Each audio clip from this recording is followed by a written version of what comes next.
I was born Donna Lee Bigham, June the 15th, 1932, at Ozawkie, Kansas, in a hotel.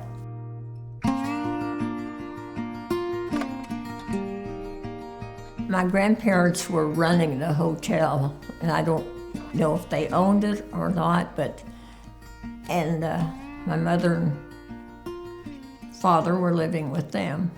I had one sister older than me, and her name was Dorothy Marie, and one brother, and he was Samuel Charles Bigham. My sister was 2 years older, and he was 3 years younger. When I was 8 years old, too, I had the rheumatic fever and was in bed for a year. I don't think that wasn't hard for my mother taking care of me. See, there was no inside bathroom or anything like that those days. Yeah. 9 months and a half flat on my back. I had to learn to walk, sit up, and all that stuff all over again. So, yeah. So I was kind of a spoiled child by my father. That's not a bad thing. No, probably not. No. Who was your childhood best friend? So would that be Ruby? That was Rubier's, Okay. They had a big sycamore tree and a big swing in it, and we'd swing and have a good time. And she and her sister and brother and mother lived with her grandparents. And he had her own Model T car in the garage. Roll that car out and roll it up and down the alley. Would never start the engine, but we had fun. Doing things we shouldn't. Grandma, what was the favorite thing that your mom made? Like, what was your favorite meal that she made when you were little? Well, I like my fried potatoes, my cream-style corn, and my boiled eggs. You put potatoes and then you chop up the eggs and then use the cream-style corn over it like gravy.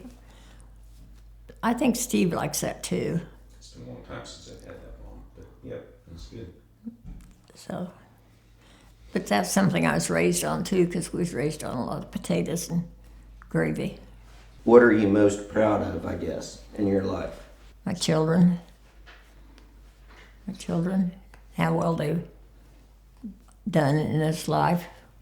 I figured we must have had a pretty good home to raise 4 good children and help with grandchildren. Well, Connie's the oldest, and she was born in 1953. Beautiful baby. Made us very proud, yeah. And then Kim, she was our little Campbell Soup kid. Remember, she always looked like a little Campbell Soup kid with the little bangs and little cheeks, yeah. And Steve. You've heard that story, no? I told Bud, I said, I think we better go to the hospital. And he says, well, can't you fix my breakfast first? So I fixed his breakfast, his coffee and his eggs and his bacon, and then he took me to the hospital. And he was born, 15 minutes after I got there? Yeah. And he had to drive so fast it blew the engine on the car. It was using some oil, and it just, yeah. It was an expensive. He should have been putting some oil in it while you were fixing his breakfast. Yeah, probably. Probably. And then Sonia, the baby, which was really spoiled by her father, more so than me, I think. And then we lost a baby, too, between Connie and Kim. We had a little boy. He was born at 6 months and didn't make it. So, and his name's Alan. He's buried at Ozawkie with Bud. So. Tell me about how you and Grandpa met. Well, I knew him most of my life. His Uncle Cyrus May was my dad, Raymond Bigham's best buddies, and they coon hunted together. So he was around, Bud was around his Uncle Cyrus, and yeah.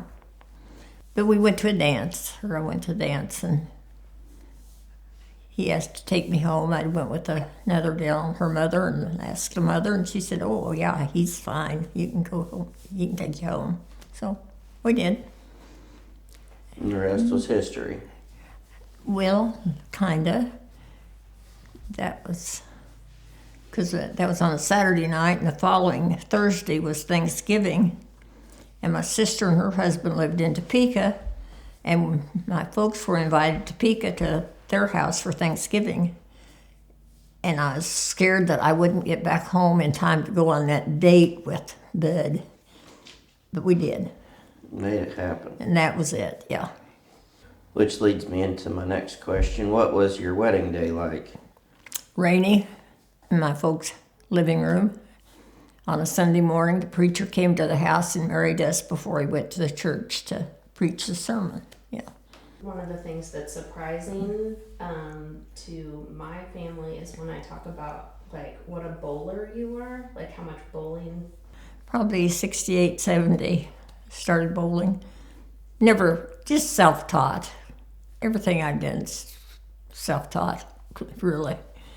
But my biggest thing in bowling was I won the $1,500 at the Fred Brodsky Open Tournament, bowling tournament in Kansas City. I got second place and was $1,500. And I was so proud because I had to bowl about 3 different times, go down 3 different times. Remember, I took the check home, the $1,500. And Bud was, I think, a combine in Milo. Ralph Woodward was a combine in his Milo. And I took that check and showed him and made him mad. Made him madder than heck that I'd won $1,500 because he didn't like my bowling. And he didn't make that much on his Milo, all the raising the Milo. Made him mad. Really angry. Do you remember when Grandpa got you needed a heavier bowling ball, and Grandpa got you?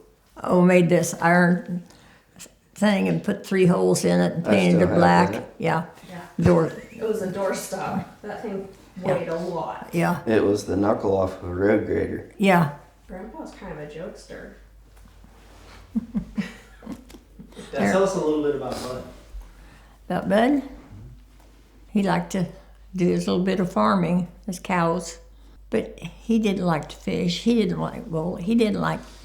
We were complete opposites on a lot of things. You still worked good together, I thought. I thought When we it made came down to it. we I made a mean, pretty good team. Yes, yes. Bud loved to do the gardening. Yes, raise it. Yes, did. I did a lot of canning. Peppy White was what we liked to always plant. Was Peppy White Mom, you were a pretty good shot too, weren't you? in my day? In your day. Who taught you to shoot? My dad. Your dad. I remember you shooting a black snake out of the tree out there north of the house. Probably did. Yeah. I've been with her on a few snapping turtles that didn't make it.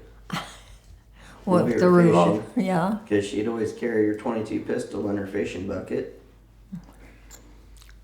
Well, after Bud passed too, when I was out there in the country, I had the dog Weasel. Yeah. Had the dog feed out on the back step there, and the possum was eating the dog feed, and I picked up a stick off of the wood trailer and killed the possum with the stick of wood. Beat that possum to death. I did. Because Kim's thought kids got a laugh out of that. They thought I was a pretty redneck woman. Yeah. I wanted to hear the story about the catfish. Oh, Ryan and I was fishing across the road there, and Lil Ann Stanley owned the place.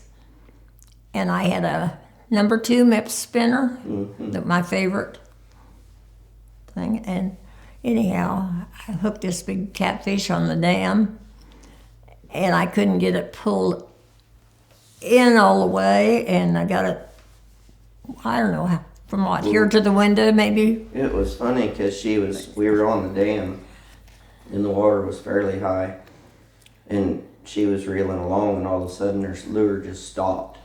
And she was like, oh dang, I think I hooked a log or something.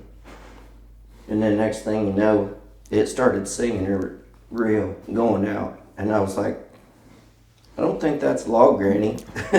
But he had to wade in to get it out. Well, that's probably a fun fish to catch, wasn't it, Mama? It was a very fun fish to catch, yes. Like you said, 18 pounds. Yes, because the neighbor lady that owned the place, Lillian, they fished for catfish all the time. And they didn't catch very many of them. Tell them about the boat accident we had. I'll let you. We had this old flat bottom aluminum boat, and the oars didn't even match. One of them was all patched together, but had put bolts in it to. And it leaked Board. too, so you It fish a leaked, while and then yeah. you bail water a while.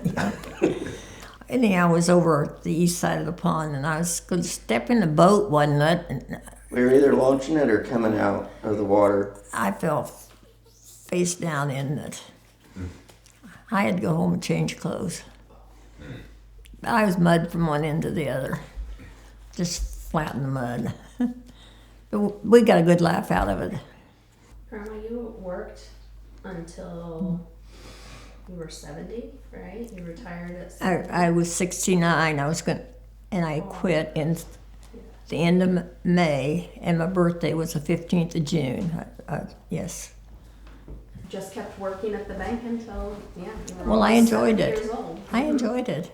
How many years did you put in with the Bank of Oskaloosa? Almost 30.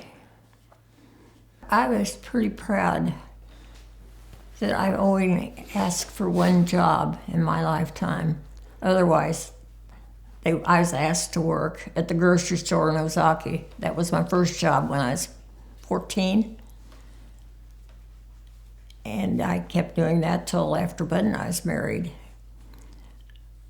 And then I had children, and I quit working and started, 69, I started working again. Because Bud worked at Myers Dairy in Baser in the cooler, and his arthritis got so bad that he couldn't handle it, and he had to quit, and all he could get was low-paying jobs. He worked for the Jefferson County, and we could not make it on his salary, really. And I asked Chick Stebbins, a drugstore here in Oskaloosa, if I could work there. And he says, "When can you start?" So that was it. That was the only job I asked for. Then Curtis Patrick asked me to come to work at the bank from the drugstore. So, yeah. So I was pretty fortunate. What did your dad do for work? My dad was usually a janitor or custodian or Some Then he- carpentry, didn't he? he did that when he went to California. Yes, he got into carpentry, yes. Did pretty good. Made more money than he ever made. That's why my mother's buried in California. When they moved out there in 57, she had life easier there than she'd ever had in her life. And she said she didn't want to come back to Kansas to be buried. So she's buried up Santa Clara, California, yeah. Should I tell them the wine story? Yeah, we'll tell them the wine story. Yeah, I think so. Sure. Okay. When that's probably 7 years old or so, my folks had the grapevines and had the wires and the grapevines that they raised, quite a few grapes, and had these big old crocks, stone crocks. They made wine, and they had them out under the vines and would take a tea towel and cover it up, because you have to let that sugar and grapes set, and then you have to skim off the stuff every day, to get your wine nice and clear. Well, we kids learned how to do that pretty easy. Slip out there and pull a tea towel back and push it back and sip that wine. It was pretty good. So you spent your early years drunk and And I don't even like wine. Maybe that's the secret to the longevity in life. I figured that my longevity has something to do with not smoking and drinking. I guess I was a good old gal.